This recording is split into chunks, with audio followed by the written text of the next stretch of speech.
is the NFL GOAT about to share a sideline with a Ram, as in Bill Belichick, and Ramesses the Ram of Chapel Hill, North Carolina.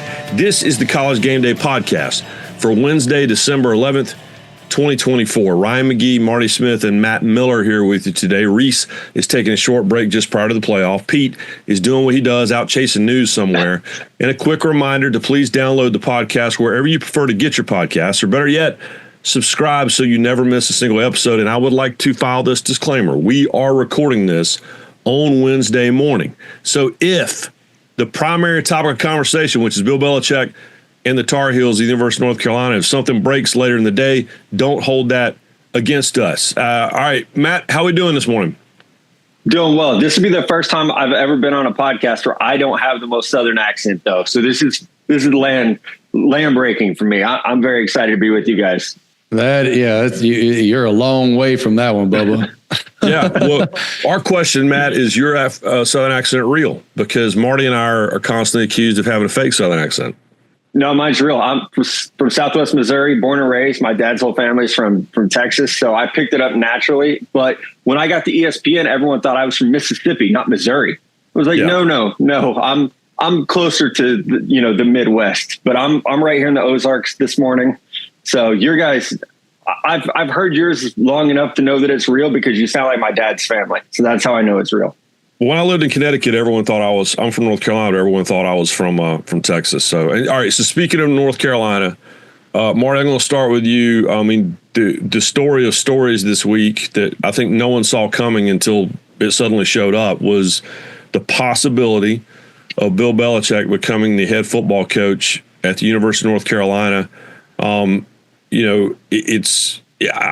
have a lot of thoughts about this, but I'm curious to get your thought as and just so folks know, the latest that we know is being reported in multiple places that there is an offer sitting out there. And now it's a question of, it's not a standoff. Everyone's just kind of looking over what they're looking over because this is potentially gigantically huge. Marty, what do you think? I see both sides of it. Honestly, I see why it would work. And the reason that I believe it has potential to work, if indeed it comes to fruition, is because college football is morphing more and more and more every day towards the NFL model. We have revenue sharing coming up starting next season. We have Wild West free agency already right now. And so I see how it could work with his obviously historic knowledge of how to run an NFL franchise at a high level. Now, conversely, what I don't think he would enjoy is the fact that there's a vast difference between being the CEO of an NFL franchise and a college franchise in that in the NFL, you coach ball. And if you happen to be the GM, it's roster management too. In college football, you have to go to every single kind of grip and grin, white collar, black tie event you could fathom. That's the real part of the job that most guys don't love. And I don't see Bill Belichick enjoying that part of it even a little bit. And there's nowhere that is more prevalent than the University of North Carolina, for the record. And so I can see both sides, guys. I can see how it could be a rousing success, and I could see how it could just not work because of all the minutia that comes with being a college football head coach. That was my take. Like, Belichick has been successful everywhere he's been, right? Even go back to the Cleveland days. They were good in Cleveland until ownership got involved. But he's never worked at the college level. And yes, we know the landscape of college is changing. I saw Thamel talking about Jalen Daniels, the KU quarterback, the other day, and he said they reached an agreement on a new deal for him to stay at KU. That tells you how different college football is. We're talking about free agency and contracts for guys to stay at a school for another year. So it has changed. And someone like Belichick is going to walk in there with double fist full of rings and say, hey, you want to go to the league? Here's how you're going to get there. What I would want to know is, and apparently he's got this 400-page Bible that he handed to the folks in North Carolina, and they said, okay, this is great, but who's his hire going to be? Because he does need a general manager. He needs someone like, they have at Ohio State or they have at Texas, where you're the CEO, but who's that guy who is handing you the list of prospects and saying, here's where we got to go. We got to fly down here to meet this guy. We got to fly over there to talk to this kid, because it's not just about the transfer portal. It's not just about NIL. It is still about getting those 4-star and 5-star recruits out of high school. I'm no doubt that he could walk into a living room and impress a mom and dad and get young men to go to Chapel Hill. That's not the hard part. It's how do you identify those players? And if we're being honest, that was Belichick's weakness in the NFL, was drafting and identifying players. They covered up some terrible draft classes because he had Tom Brady and because he's arguably the GOAT of coaching. And that allowed them to, you take Cole Strange in the first round. Like I know that's deep in the weeds for the College GameDay podcast, but they were not a good drafting team. And I think so identifying talent and then evaluating that is going to be a huge key. So, and I hope that's what the people at North Carolina are asking, because they do know college football there, to say, okay, we love and respect you, and we're honored that you're interested in this job, but who are you bringing with you? Because having Matt Patricia as your defensive coordinator is not helping things, right? That's not the hire that we need to hear about. We need to know who's going to basically run your recruiting department and the personnel side of this. Yeah, and spoiler alert, if this goes down, this is the column you're going to read on ESPN.com, because I'm already kind of messing around with it. It's North Carolina football. And the reality is that they have the last ACC championship was 1980. Lawrence Taylor was on the team, right? And the last time they finished in the top 10 of the final AP poll was 1997. At the end of Mac Brown's last tenure. They've played in one January bowl game this century. This is who they are. It just is. And, you know, and I was just at Arizona State last week with Kenny Dillingham. And what he and I talked about, the fact was, I wrote a story for ESPN.com Insider 15 years ago where we ranked the 10 programs that, how the hell are they not better at college football? And it was Arizona, Arizona State, UCLA, Rutgers. I mean, the big schools with money and with recruiting base, and North Carolina and NC State. But North Carolina was I think maybe third on the list. It's never made any sense. And you know, something's got to give, right? Either the greatest coach in the history of the NFL, if you ask most people of our generation, or the program that has never got out of its own way. And they've just invested almost $50 million in facilities, and they've done all these things, but they've never gotten over the hump, ever. Like since Charlie Choo-Choo Justice was there. And so, you know, so I wonder about the frustration of that. And what we hear from guys who have spent their entire lives in college football, when they become the head coach, to Marty's point earlier, the part they didn't see coming was the stuff, I talked to Kenny Dillingham about it, was the stuff that you have to do. Mac Brown always tells the story about when he got to Texas from North Carolina. And he got to Texas and he's walking to the practice field and a helicopter lands. Coach, get on the helicopter. What the hell are you talking about? We're going to practice. No, you got to go to the governor's wife's birthday party. And this was in his contract. Like, he had to do it. He's like, we got Oklahoma State Saturday. And they're like, we don't care. And so those are the things that I don't know Bill Belichick would be ready to handle. If you think you're just going to come in and worry about football, that's not the gig. And so, Marty, that's the part of it that, and again, there's two things. That is Bill Belichick getting bored with it or frustrated with it. And then the other part is it's Tar Heel football. They're just, they should rejoice over a 9-win season because they've had one 10-win season this century. Even though we're in this moment where, again, college football is so much more like pro football than it's ever been. Even the free agency part, guys, is different. It's going to take a lot of getting used to if indeed he were to become the head of the North Carolina program. Because whereas in NFL free agency, there's a certain allotted number of players who have the opportunity, and the teams are looking at some of those individuals based on need in that moment. In college football, every player is a potential free agent every single year. And that makes roster management one of the most difficult aspects of college football right now for everybody.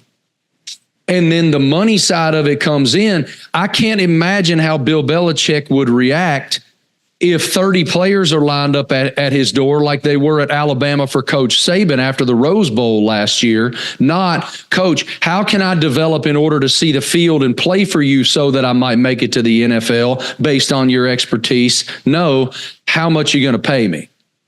I think that would drive that man absolutely bananas. But look, I could be certainly incorrect there, but just based on what I see from him, that seems like something he wouldn't tolerate at a very high level. Well, and hopefully he's talked to Coach Saban about this, right? I mean, they're close. Right. Yeah. We've all seen the interviews and the documentaries, and I would think that, and I don't know Nick at all, but I would think he would say to him, like, this is not just football. To your guys' point, it's politics. It's also, you're now trying to convince 18-year-olds to stick around and build something, and to build a culture. I think in college football right now is one of the hardest jobs that exist in the world. And it doesn't probably get talked about enough of how hard that is to get these guys to stay bought in, to develop. It's just such a huge aspect of it right now. And to that point, this is not something Belichick's had to do. And Marty, I had not thought about that, of every player on your roster is a free agent, not 10 or 12 guys who are having their rookie contract expire. And you're kind of making that decision on, do we replace them? What's the replacement value? What's the replacement cost? It might be 85 guys that you're worried about keeping happy over year to year. Like, no one's locked in at this point with the current landscape. And guys who have played for you at a very high level. Some of the guys that are in, I'm not going to take this right-hand turn, but just as a quick aside, some of the players that are in the transfer portal right now on this Wednesday, December 11th, as we chat together, it blows my mind, because they played at an extremely high level for the university for which they represent right now. And yet we got to go test the waters. Like, it's not an indictment against the players. It's the opportunity that they have based on the current format to go get theirs. But as someone who is trying to lead a team and an organization and a program, it would be very difficult for me personally to deal with that aspect of it. All right. So Matt, you live in the draft. Like, that's your deal. So when Bill Belichick says in his, 800-page manifesto or whatever, and he's gone on McAfee and said, you can take advantage of my connections and I know how the league works. What does that actually mean? All right. So when he's in the building and he's talking to scouts or he's talking to front office personnel, or what do you think that promise actually looks like, boots on the ground? Yeah, well, Bill would carry a lot of weight in terms of that. If you are, the general manager of the New York Giants and you need a quarterback, and you had Bill Belichick calling you saying, listen, I've got this guy, he's played well for me. I think just knowing the recipe, Belichick would have that of what NFL general managers are looking for. And to be able to basically advocate for his players would be huge, and we see that now. I think that's something that Coach Saban was great at, was being real with general managers, because they had that relationship, they had the mutual respect. Scouts knew that Saban would not lie to them, that he would always be very upfront, because he wanted them to keep coming back, and getting that information becomes a two-way street. So I think for Belichick to say, I'll make this an NFL factory, you're going to come here and I'm going to get you to the league, that's definitely appealing. And I think that's a pitch that has existed in college football, obviously, because everyone recruits on how many first-round picks they have, right? Or how many all-pros they have. That's been part of it. But I don't know that anyone's ever just come out and said, we're gonna take you to the NFL. You come here for 3 years, you're gonna be in the league. So I think there is an appeal to that, because he has more Super Bowl rings than any coach ever. So you can look at that and say, he has the proof, like, he's done it, and he's done it at a really high level. So, hey, if my goal is to get to the NFL, he's going to run a pro style system. He's going to coach me like an NFL team would. I would imagine your strength and conditioning is going to be just like an NFL team would. Now, the flip side of that is, how many 18, 19-year-olds are going to be ready to be coached that hard? Because we've even seen NFL players who can't handle it. Belichick was, famously not great with young players. Talk about rookie wide receivers couldn't even get on the field there because of the demands that he and Brady had. That was not a spot where young people got on the field early. So that would be another huge area that he would have to adapt to. And I'm sure that's something he's thought about in the year that he's had off, is, to work with 18-year-olds what was the famous thing that he could get like Johnny Foxborough to do things? Well, now you are. Now you're asking Johnny Foxborough, who's 18 years old, to make some of these plays. So that's going to be, I think, the adjustment is not only how to speak to 18, 19-year-olds and how to get them to buy into your culture, but then also how to get them to play. When you're used to playing with the best of the best, now you're going to have to almost lower your expectations a little bit. You wonder, too, if that has to be something that he talks to Coach Saban about. Because in this era of transactional college football, Coach Saban was still able to ride somebody's ass and get them to perform based on that resume of winning at the highest level in the sport and sending I don't even know, however many percentage of his players to the NFL draft. So the players went there with that expectation. Now, if Coach Belichick could build that expectation and build that type of program at North Carolina, then the math changes. But to Matt's point, young people today, this is a generalization. This is not everyone. Young people today might not be used to the type of coaching that Bill Belichick made so successful. And that would be quite a transition, I think, for him.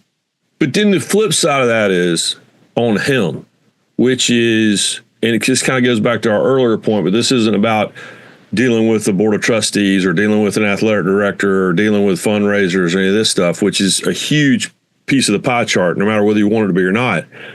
But there's also there's the chewing their ass part of it, but there's also the arm around their shoulder part of it.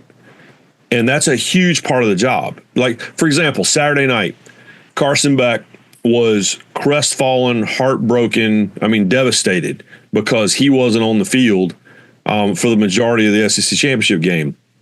And when the game was over with and Marty was over hosting the SEC Nation post show and I was running around the field grabbing guys for interviews, we didn't get Carson Beck. And the reason we didn't get him was because Kirby Smart had both his arms around him and was just coaching him up and talking him up. And it's okay. We're going to get you checked out. Like, these were the things that he was saying. He was there, well, this is still your team.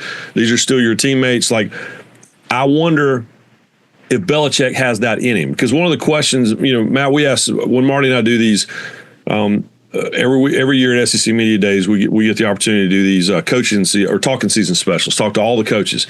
And one of the questions we keep asking them is, does the relationship, the old school coach-player relationship still exist? And they all say yes, even if they've only got him for a year, if they've got him for 4 years, 5 years, whatever. It's Shane Beamer sitting in the office, not talking to his, starting, right tackle about, whatever, like about X's and O's, but talking about life and talking about his girlfriend broke up with him, or, talking about his flunking chemistry class, or, his parents are having a hard time paying their bills. Does Bill Belichick have it in him to do that? Because you have to. You still have a house full of teenagers. And he's a dad, which is another part of it we're going to talk about in a little bit. So there's something in there, but I don't know him at all. I've talked to him twice in my life, and it was both in press conference situations. So does he have it in him, Matt, to be the father figure that a college football coach has to be, whether they want to be or not? Yeah, I think that is one of the biggest questions. It's also, he's 72 years old, so he's more grandpa than he is dad at this point. Right. He'll be 73 during next football season. So yeah. It is, and that's when Marty was talking about how long is it going to take to implement, to prove that you are sending guys to the league to turn things around. This guy's going to be 73 next season, and so I think you got to put a little bit of a clock on it of how long is he going to be engaged and interested at that age. Mac Brown, by the way, Mac Brown was too old. Mac Brown was old and out of touch, and they are almost exactly a year apart. Yeah, right. Yeah. So, I think that's when I first heard about it, that was it's like, gosh, he's my dad's age, it's like, yeah. So, and I watch my dad talk to my kids and I'm like, well, there's not and they love each other, but there's a lot of times they're not connecting, they're saying words he doesn't know what they mean. Now, obviously they still have a good relationship, but it's going to take effort that he hasn't had to put in. The effort that he was putting in to study the Buffalo Bills and the Miami Dolphins, some of that's going to have to go to the relationships with young men, the relationships with the board of trustees, and with the booster network. It's going to have to be a shifting of energy. So if he, he's going to have a chip on his shoulder because the NFL didn't want him last year, how big that chip is and how hot that fire burns, he might listen to this podcast tomorrow and be like, I'm going to prove those idiots wrong. And that's what gets him to, flip the switch. But there are big questions about, yes, he's the greatest coach of all time, but there are still big questions about him going to the college level and having success. You think he's going to listen to us, Marty? I definitely think he's a subscriber, so I'm sure it'll pop up on his razor. The amount of emotional investment, and this isn't everybody.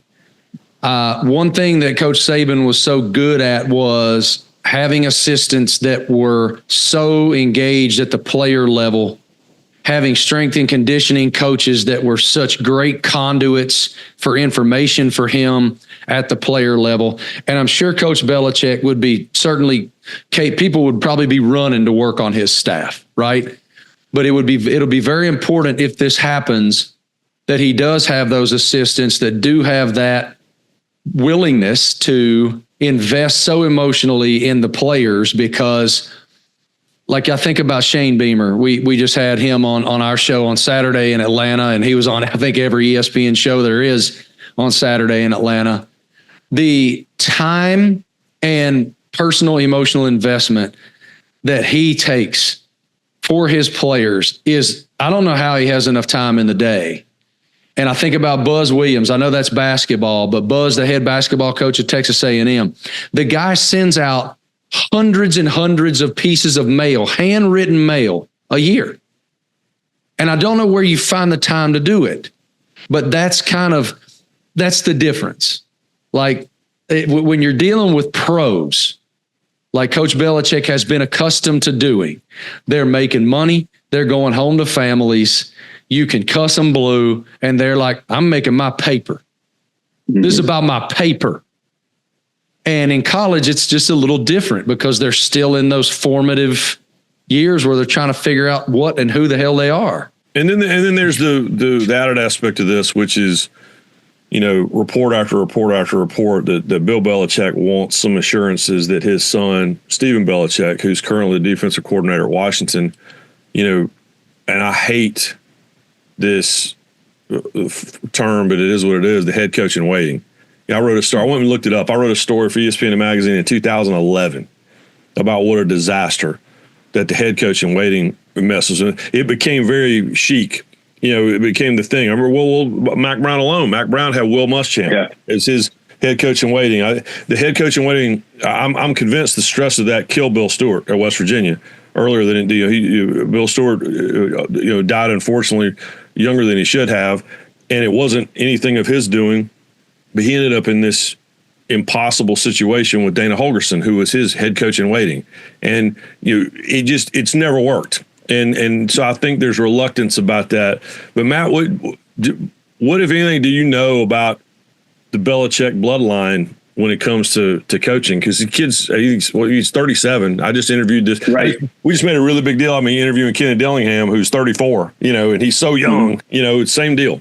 I think the difference is that, he's been behind the curtain so much. Even when they were in New England, it was like, you knew he was there, and, he was a position coach. He was kind of, hey, he'll be the next head coach in New England even. There was some talk of that several years ago. But he's not really been thrown out there. And this past season at Washington is probably the most that anyone's gotten a chance to get to know just who he is as a person, because he's always been in the shadow of his dad and working underneath his dad. So, is he ready to be a Division I head coach? I have no idea. I don't know that anyone outside of the folks at Washington and probably Coach Bill Belichick would have an opinion on that, just because, he's only been a coordinator for 1 year, and it was at Washington, who had, a pretty big step down this year. There's a lot that went into that, of course, but to know if he's ready, I mean, yeah, the bloodlines are there. You've got, your dad, the greatest coach of all time. Your grandfather was, one of the OGs in the scouting world, and the things that he did, especially for the Naval Academy. So certainly it's in the blood, but I don't know that anyone could say, with a lot of credibility, yeah, he'll be ready to go. It's a lot of on the job training.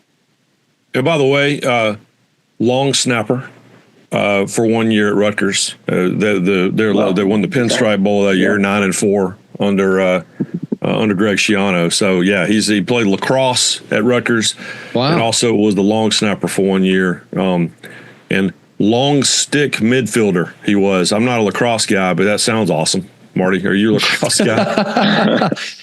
Indeed, it does. It's better than the short stick midfielder, McGee. But all right, again, so as we sit here, Bill Belichick's not accepted the job. As far as we know, there's an offer out there. But Marty, if we're having this conversation again 4 years from now, and Bill Belichick's, had a first contract at North Carolina, what do you think we're going to be talking about? Oh, God. I don't know, man. I don't know. I don't even know what college football is going to look like in 4 years, much less how he might do at the University of North Carolina. I think there's one other point that needs to be made. And that point is that I think he's going to want total control of this thing. Yep. I think that he's going to want, Damian Harris played for Nick Saban at Alabama at an all-conference level. Then he played for Bill Belichick and started a bunch of games for the Patriots as their running back. So he's played for both of them. And he said on earlier this week that he doesn't think it would work because Coach Belichick would want all the control, just every single bit of the control. And again, it goes to evolution. Are you willing to evolve in such a way that you acclimate yourself to kind of that atmosphere and that platform, or are you able to take your way and make it work? It's just such an interesting equation. All of it is, and there's a lot of variables in that equation, and none of us are worth a hoot at math. So I can't tell you what's going to happen in 4 years, man. He might be lifting this thing to national championship caliber. Some guys have been able to do it. I mean, your boy Dillingham, what he's done blows my mind. A predominant underachiever is now a conference champion and a college football playoff team. And so it can happen with the right guy. And it's just, again, I'm not just saying this because I grew up down the road. I'm just saying that North Carolina football is what it is. And if Bill Belichick does take the job, that's the column I'm going to write, which is, something's got to give, which is the greatest coach of all time in a lot of people's minds, certainly of the last, half century in the NFL, pulling the rope against a program that has never gotten out of its own way. And it is, and you're talking about dealing with administration, dealing with these things. It's not even just about understanding all the rules and lack of rules, and you can't ignore it. No offense, Herm Edwards, where I just was at Arizona State. You have to adhere to the rules, and you have to at least understand the rules and have someone in the building that understands the rules. And it's just, but dealing with what has historically been a leadership group. And I'm talking about the board of trustees and chancellors and everyone else in North Carolina that has leaned to the conservative side. And also, by the way, care a hell of a lot more about basketball than anything else.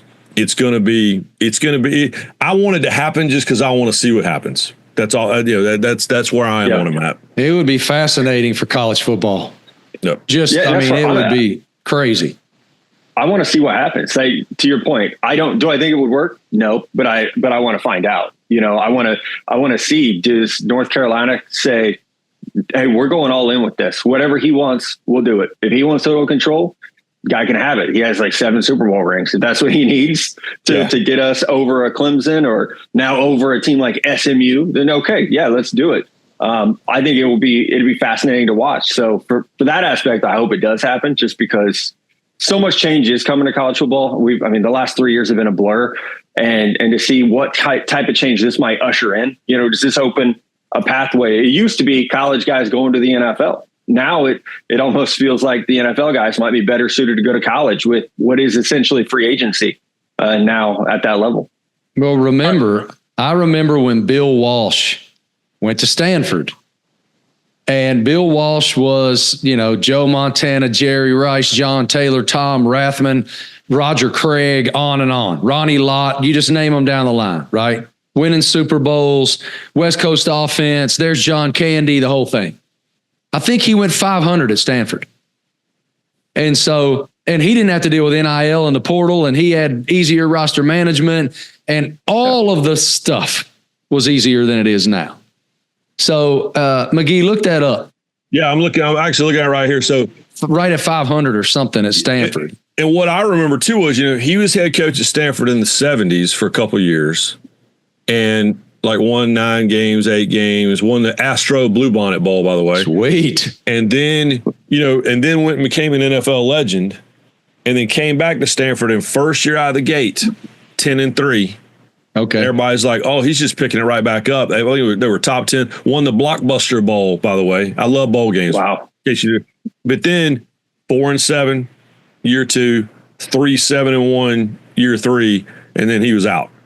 And so, yeah, and I remember him talking very specifically about he was completely caught off guard about how different it was. And it was administration. It wasn't football.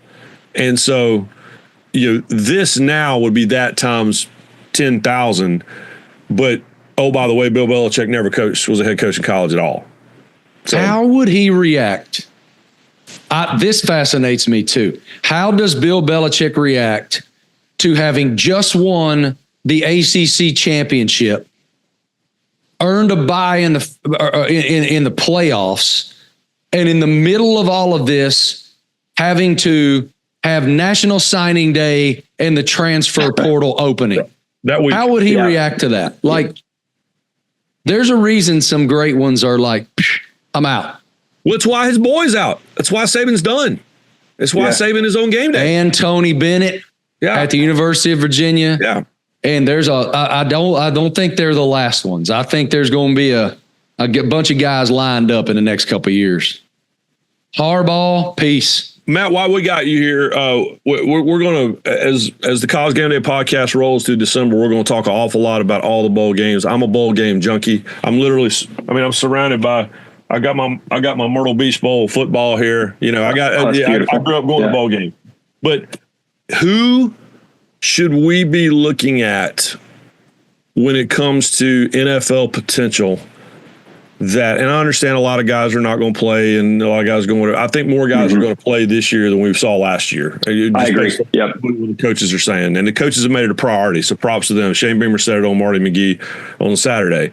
But who do we need to be looking at? Are there any off the radar guys that maybe we know about from a couple plays during the year, but there's buzz at the next level of someone we should be watching in the insert your name here bowl? Yeah, it's not a great draft class. So it's not, one of those years where we're like, oh my gosh, we got this guy. Arizona, I would have said, Ted McMillan is someone that is such a great player, but he's going to go to the top 5, maybe top 10. So not so much under the radar there. I think the guy, and they're in the playoffs, I think it's Drew Aller at Penn State. The way he played down the stretch was so impressive. This quarterback class is very unsettled right now. Like, we don't know Shedeur Sanders, Cam Ward, but he's got a shot if he decides to come out. I mean, they've looked completely different this year with Andy Kotelnicki coming from KU to Penn State. He just looks more comfortable. The traits were always there. I mean, this 5-star player, big arm, he's mobile, he's 6'5", 240, and now he's playing up to that level. And so, I've talked to scouts that say this is the most talented quarterback in the draft class if he decides to enter. He's got 2 years of starting under his belt. You hear the Justin Herbert comparisons. You hear the Josh Allen comparisons in terms of just arm strength and physical ability. So as much as like we've hemmed and hawed about this quarterback class and like, Carson Beck didn't play well, now he's hurt. Quinn Ewers didn't play well. All the guys that we thought in August were going to take that next step, they didn't. But like, here's Drew Aller, Penn State, and they're a playoff team with a bye. This is not with a bye. They're a playoff team, a really good playoff team. So he's got a shot over the next month to really, I think, get more on that national level where people are talking about him. I love your pinned tweet, by the way. The headline says, "Buffs going 1-2. I promise Deion Sanders didn't write this mock draft." Hey, I went out there in September and got to spend a little bit of time with both of those guys, with Shedeur Sanders and also with the guy who might win the Heisman on Saturday night. And those guys get framed up a certain way because of where they play and the coach they play for and the fact that one is direct bloodline. But no one's going to outwork either one of them. They're not. And I think that maybe that part of it is underreported, underappreciated. Would you agree with that? Absolutely. I think there's a narrative about them as people and players that doesn't really match everything that I've seen and heard and experienced for myself. I went to the KU Colorado game at Arrowhead, and that game was not close. KU put it on them, but they were still as engaged in that game, working their tails off, whether it be late hits or what. They were still engaged. I think Travis Hunter's a 4.0 student. People talk about, how flashy he is. I think he should win the Heisman Trophy. He's smart. To play 100 snaps a game, the level of conditioning that takes at the college level is unseen, and I grew up not to date myself here, but like one of my favorite players growing up was Charles Woodson. Charles played a little bit of wide receiver and returned some punts, but he was a corner. Chad Bailey, a little bit on special teams, couple snaps at wide receiver. He was a corner. I've never seen anyone do what Travis Hunter's doing. So for them to do that, I think says a lot. And I'll be honest, I was a skeptic 2 years ago. Like, I watched these guys dominate at Jackson State. What's it going to be like against, real college football? It's the same. They dominated just like they did at that level. They might have gotten better, in fact. And so, I can't wait to, get to know them a little bit more throughout the pre-draft process. I absolutely love that Deion said, we're finishing the season. We're playing in the bowl game. We signed up for this. This is an opportunity. We want to win that game. And I know Shador's committed to the East-West Shrine game. Hopefully we actually do see him down there throwing the ball in Frisco, Texas, because, it's a homecoming for him, but also it's another opportunity to show evaluators what he's all about. All right, Marty, as soon as we wrap this up, you're basically getting on an airplane going to New York for Heisman. Correct. What do you think when they announced the name on Saturday night? It's impossible to disagree with anything Matt said. Every one of these four young men are fantastic. I find it kind of fascinating that 75% of them played at multiple schools.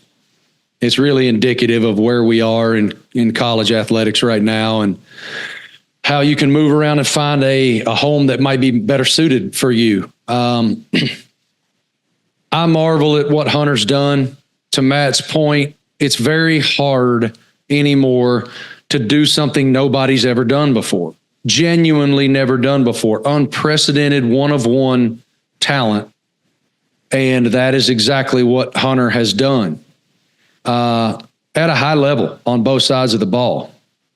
And so I think that Ashton Jeanty is having gone out to Boise and done that feature on him for College GameDay and got to spend a day with him, blown away by his humility, blown away by what a sweet person he is. They've done a great job out there, Coach Danielson.